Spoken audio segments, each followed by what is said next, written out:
Salam saudara diberkati Tuhan kita Yesus Kristus.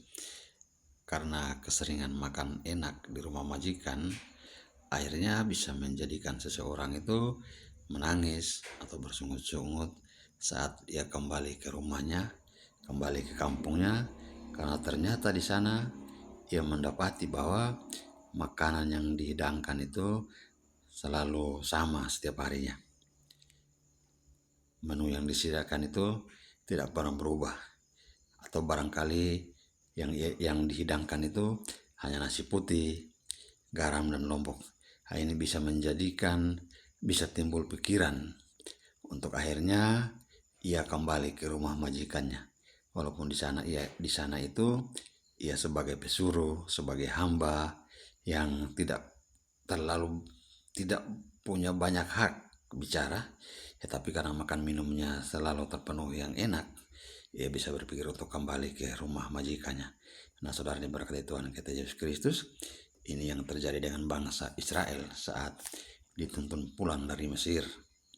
Di tengah perjalanan bangsa Israel, orang-orang bangsa Israel bersungut-sungut karena mereka hanya diberi makan mana hari lepas hari.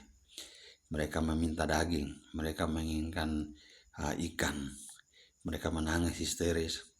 Lalu akhirnya Tuhan menjadi marah dengan bangsa Israel, dan sampai Musa sendiri pun merasa bahwa Tuhan sangat kejam karena ia diberi tanggung jawab yang besar, sementara ia tidak bisa memenuhi keinginan daripada orang-orang Israel.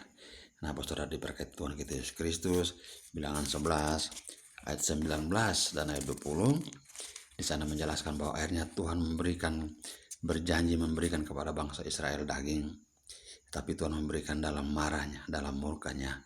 Ayat 19, bukan hanya 1 hari kamu akan memakannya, bukan 2 hari, bukan 5 hari, bukan 10 hari, bukan 20 hari, tetapi genap sebulan lamanya, sampai keluar dari dalam hidungmu dan sampai kamu muak karena kamu telah menolak Tuhan yang ada di tengah-tengah kamu dan menangis di hadapannya dengan berkata, untuk apakah kita keluar dari Mesir?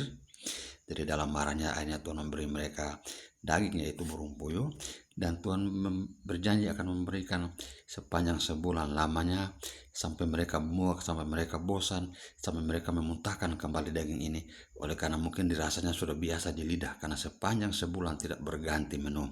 Jadi dalam marah Tuhan memberikan apa yang diinginkan, tapi itu sebenarnya juga adalah hukuman. Nah, saudara diberkati Tuhan, mari kita belajar untuk jangan dihukum Tuhan karena bersungut-sungut tentang apapun juga.